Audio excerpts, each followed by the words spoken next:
Hey everyone, it's Allie and welcome to my channel, and today I am super excited to talk about all of the books that I read during the month of August, as well as the 10 that I intend to read during the month of September.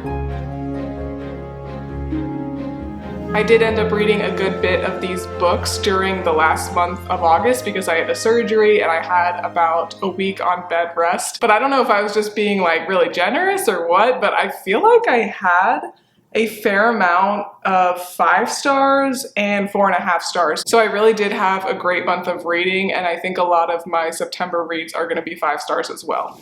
But up first, let's talk about a book that I really haven't heard anybody else talking about. Maybe I'm just like not watching the right people or whatever. But I read this book called The Rook, and this is actually the first in a trilogy. And I was recommended this book by a friend. He is a huge lover of like epic fantasies. He really likes Sanderson books especially, and this book definitely had a lot of fantastical elements to it. It was described by some reviewers as like Harry Potter-esque, and I would say, yeah, kind of actually. It's kind of like if there were books about when Harry was an Auror, I feel like that would kind of be the vibe. It was a little bit more like governmental than I personally prefer, and I did take a while to like really get into the story. It took me like a week, I feel like, to really get into it. This one probably ended up taking me about a week and a half to read at the beginning of the month. But once I got into it, I really did like it. There's just so much information about the world that it's kind of a lot, but I feel like I'm going to really like the second and third books. I don't have them yet. I probably won't read them during this calendar year. I'll probably get them at some point in 2024. But if you're looking for a new little series of fantasy books, I would recommend this. I ended up giving it a 4.5. I thought it was very well written. I won't say too much about it because there really is a lot that goes on in this book, but basically this woman wakes up and she doesn't know who she is, and she gets a series of letters from herself who did know that she was going to lose her memories. And there are people with special powers, so it's not like Harry Potter that people are like wizards or anything like that, but people have special abilities, and the main character does have her own special ability. And I know that the other 2 books, it's not the same main character, like she is in those books, but it's different main characters, and I think that's going to be really interesting to read. But yes, if you're looking for a new little trilogy, I would recommend this book, The Rook, and you can probably find it for decently cheap because it has been out for a little bit. And it looks like, yeah, it was made into an original series, so that might be something I look into as well. The next book I read was very, very different. This is One True Loves by Taylor Jenkins Reid. This book I did enjoy more than I expected. Of course, Taylor Jenkins Reid is an excellent writer, so she's always a pleasure just to read. But in this story, the main character, Emma, she marries her high school sweetheart, but then he goes missing, which is not too big of a spoiler because you find that out very, very quickly. And then she ends up, after a time, engaged to someone else, but her original husband, the one who went missing, pops back up again. So it's Emma trying to figure out really who she has grown to be and now which of these guys really is the best partner for her. And it was really good. I gave it 4.5 stars as well. Now we've got, for me, the most disappointing book of the month, and that is The Island by Ellen Hilderbrand. Her face is always pretty big on the back. I've read, I think, 3 or 4 books from this author. She's the one, I've talked about her before. All of her books are set in Nantucket, so real beachy vibes.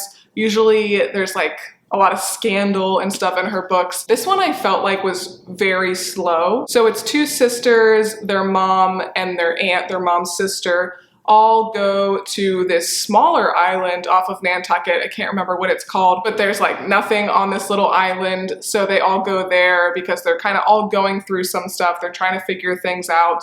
And it was kind of funny because I read in the back that the author said that she struggled to write this one a little bit because there's nothing that goes on this little tiny island. And I felt that in the book. There just really is not that much going on. It's a lot of like inner dialogue and inner thoughts, and those are just not my favorite kind of stories. So if you are looking for an Ellen Hilderbrand read, I would not recommend this one personally. I gave this one 3 stars, which for me is pretty much the lowest that I do give a book. But following that, thankfully we did have a 5-star read in the secret book of, I don't even know if it's a Floralea or a Floralia. In my head I say Floralia, but it's L-E-A. And this one I saw a lot of different places. I think this was a pretty popular historical fiction book.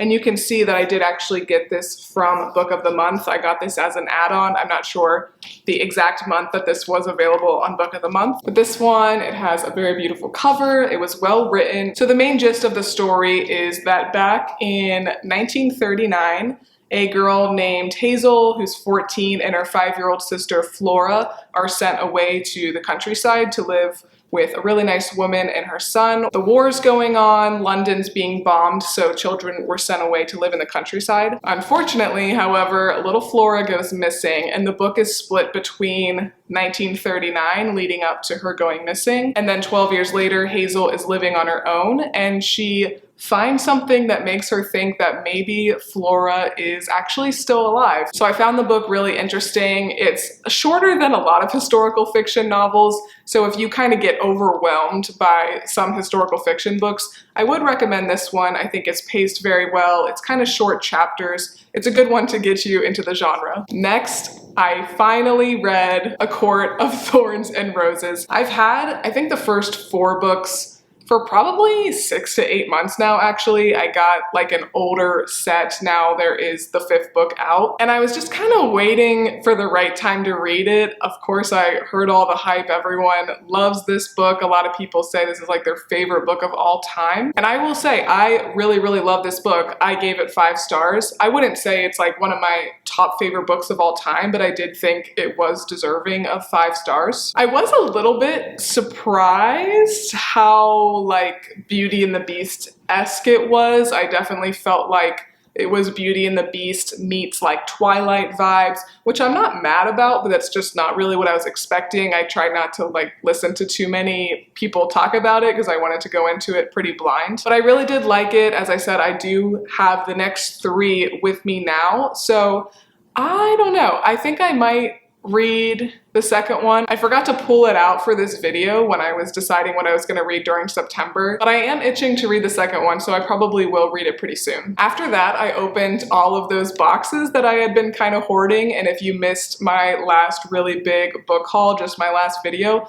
definitely go and check that out because I will be reading hopefully all of those throughout the rest of the year. But as soon as I opened those, I just like really wanted to read a lot of them. I really wanted to get into thrillers. I was kind of done with the more summary reads, and I was ready for the fall reads. The last 4 books I read while I was recovering from surgery, and I read like in the last week. First in this little bunch, we have Lucy Foley's The Paris Apartment. I had read The Guest List previously, and I will say that I did prefer The Guest List to The Paris Apartment, but I did still give this 4.5 stars. I did enjoy it. I do think Lucy Foley is a solid writer, fast-paced, engaged. I think I literally read this in a day. But in this story, a woman is going to her brother's apartment. She's kind of down on her luck. She needs a place to crash for a little bit. But when she gets to the apartment, her brother is not answering the bell. She can't get a hold of him. She's trying to call him. He won't answer. Finally, she's able to get into his apartment and she can't find him anywhere. So the whole story is her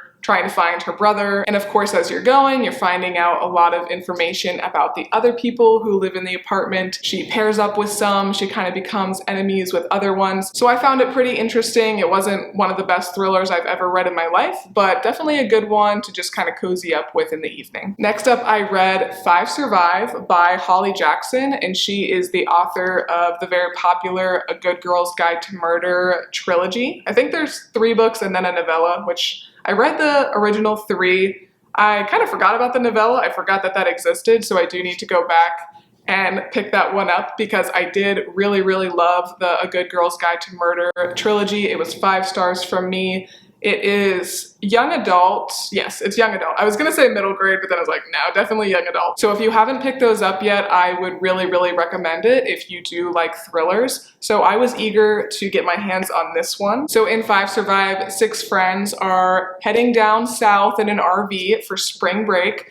And as you see in the title, 5 survive. So you kind of know that going in, like, ooh, who's the person that's not gonna make it out alive? So it's kind of a spoiler, but like a spoiler in a good way because you're really desperate to know who it is. But basically the RV gets stuck. They cannot move it. I won't go into too much more detail than that. And someone starts harassing these people. Somebody's got a secret, and the person that's harassing them wants them to admit what the secret is, basically. So a lot of the book is a little bit slow, and so I definitely did not like this as well as A Good Girl's Guide to Murder because of that. It's a lot of just dialogue in the RV. They're pretty much in the RV the entire book. But by the end, I did think it was worth 4.5 stars. I really did enjoy the ending. And so if you start reading this and you're like, I don't know if it's for me, I would encourage you to push through because I did think overall it was a solid book. Then the last 2 of the month were 5 stars. And first up, we have The Housemaid by Frida McFadden. This was another one that I'd been hearing about everywhere. I knew the second one had come out. So I wanted to read this like pretty early in the fall because I do have the second one too. Once again, like in so many thrillers, we've got a down on her luck main character, a girl that went to prison, and you don't really know why until closer to the end of the book. So because she went to prison, she's having a hard time finding a job once she gets out. And she's shocked that this very wealthy woman in this beautiful house decides to hire her as like a live-in nanny, housekeeper, just jack of all trades, helper around the house. But the job is not as easy as the main character hopes. The woman who runs the house is a little bit of a nightmare, and you're finding out more about her as you go. And I will say this too, kind of like the last one, push yourself over the halfway point with this one, because for the first half I was thinking, you know, this is decent, like nothing too crazy, but then the second half is where you're like, whoa, I did not see that coming and everything. And overall, yeah, it did end up being a 5-star read for me. And then last up for August, we have The Only One Left by Riley Sager. I apologize if I'm saying the name completely wrong. One of my favorite covers I've ever seen. It's simple, but I love it. It definitely gives that gothic feel. Really, really pretty, I think. This one I knew I was going to at least strongly like going into it because it is a historical fiction thriller, 2 of my favorite genres at the moment at least. So the more recent part is set in 1983, and a home health aide, Kit McDeer, she just gets a job, and she's another down on her luck kind of person. She's pretty much forced into a very undesirable job. She's caring for like a 70-ish-year-old woman. She lives in this giant house, like right on the edge of a cliff. But the kicker with the woman is that everyone believes that she murdered her sister and her parents many, many years before when she was like 17 back in 1929. So nobody wants the job of working for her because people think she's a murderer, but Kit takes the job because she has a questionable history, just like the main character in the last book. And she, of course, is finding out more about this woman's story, and it's just really good. The last part especially, like the last one again, it's just so good. So absolutely pick up this one if you have not yet. This one I did get from Book of the Month as well. Okay, so those were all the books that I read in August. Overall, a really great month of reading, and I'm looking forward to reading a ton during this fall season. It's like my favorite time to read, fall and winter. So first up, because I didn't pull it out, I will just go ahead and remind you again that I probably will read that second book in the A Court of Thorns and Roses series because I do want to keep it kind of fresh in my mind. I don't want to go too long before I do read the next one. So I might actually be picking that up in a couple of days, but right now I am reading Diane Chamberlain's The Last House on the Street. She is a really great historical fiction novelist. I've only read one by her so far, but I was really blown away by it, and I know a lot of people really, really like her, so she's one. I'll get through her whole collection eventually. She's got quite a few for me to catch up on. This one's set in North Carolina. Maybe a lot of her books are set in North Carolina, if not all. and it's split between 1965 and 2010. I'm really not too far into this at all. I kind of like took a break from reading over the last few days. Yeah, I'm literally on page 18, but so far so good. But this one, as you might be able to guess by that 1965 year, kind of centers around the civil rights movement. The main character in the 1965 setting, Ellie, is a young woman, and she's become pretty passionate about helping the Black community. And she's really dismayed to find the people around her are really not caring very much about it. And that's about as far into the book as I am, but it seems like kind of that whole time she's going to be really fighting for civil rights. And then in 2010, the main character is Kayla. She's an architect, and her husband died just a few months before this story starts. She's got a little girl. She and her husband had just built a house together, so she and her daughter are just about to move into this house. And that's about as far into that story as I am, but it sounds like Kayla's neighbor is going to be Ellie from 1965. So this should be interesting. I think one of the best things about reading historical fiction is that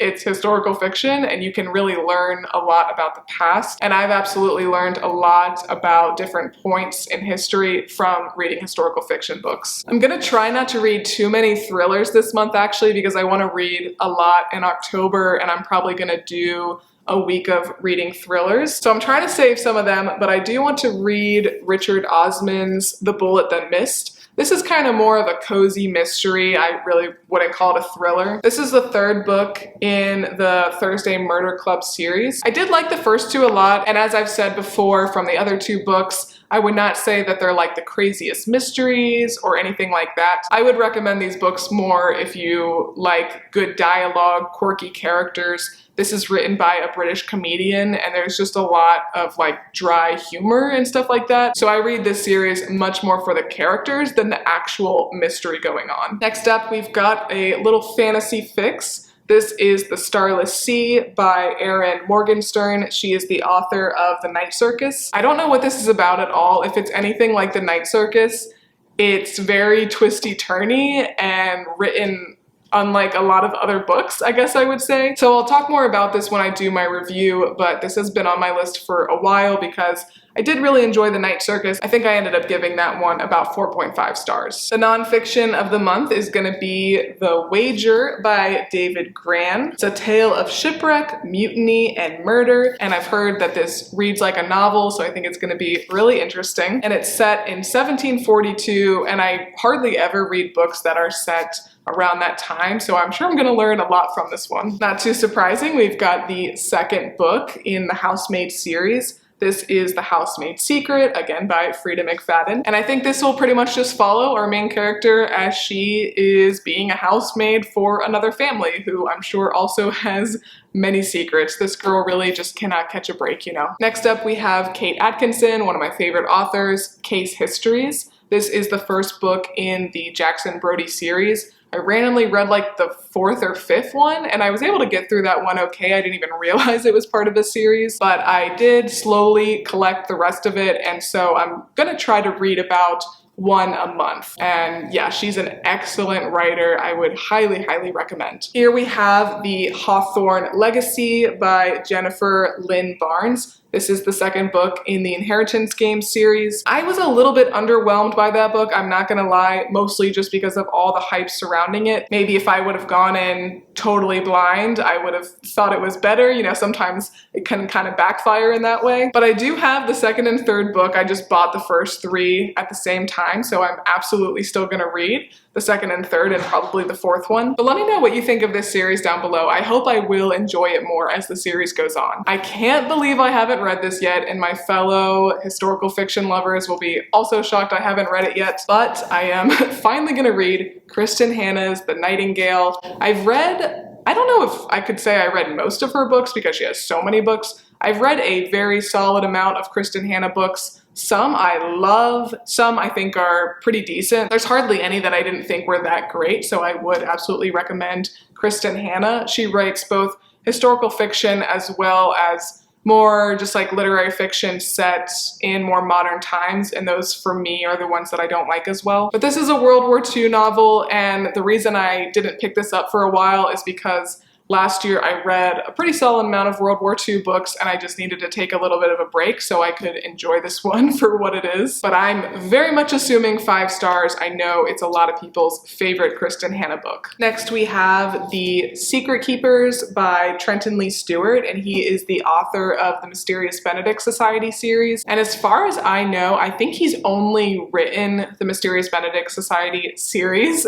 Say that 10 times fast. I think, how many of those are there? Maybe 4 of those, plus maybe a puzzle book or something like that. And then this is a standalone novel that I don't think has anything to do with that world. But I gotta say, the Mysterious Benedict Society series, those are some of my favorite books of all time. They are middle grade, but they are amazing. And I think, yeah, even myself, sometimes we just really don't pay enough attention to middle grade books because the stories often are really solid. I feel like a lot of times they're well written. So I definitely need to kind of pay more attention to what is like getting good reviews in the middle grade world because yeah, they're just good books. I think I started reading this series probably when I was like in late high school. Like I did not start reading them in 5th, 6th grade because sometimes your memory can really inflate the quality because you were younger. But no, I would absolutely say I think those books are fantastic and I would recommend them for really any age. And the nice thing is they are appropriate, of course, for younger kids, so they're a great one to read with your kids. But I'm not really sure what this one is about. It says, when Reuben discovers an extraordinary antique watch,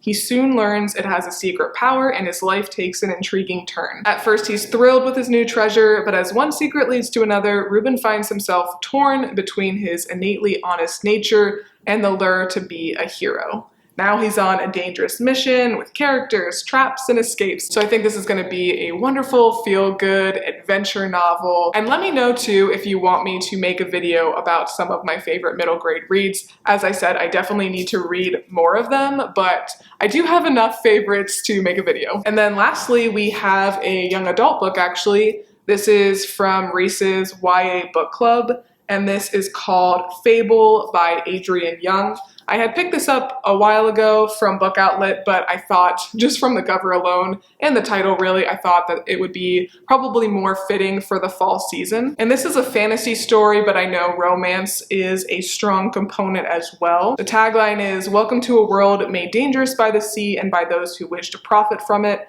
where a young girl must find her place in her family while trying to survive in a world built for men." So hopefully this will be good. It looks like it'll be a pretty quick read. For some reason, I really enjoy books that are like set in the ocean, like The Wager on a pirate ship kind of thing, or like you're living on the coast, stuff like that. I don't know why, I just really enjoy those stories, so I think this one will be a good one for me. But alright, there you have it. That was everything that I read during the month of August, as well as everything that I hope to read during the month of September. I'm really itching to read a lot of them, so I do think I will get through them this month. Let me know if you've read any of these and what you are reading this month. But if you like this video, please make sure to give me a big thumbs up and subscribe. It really does help my channel out a lot. Thanks again for watching, and I will see you next time. Bye.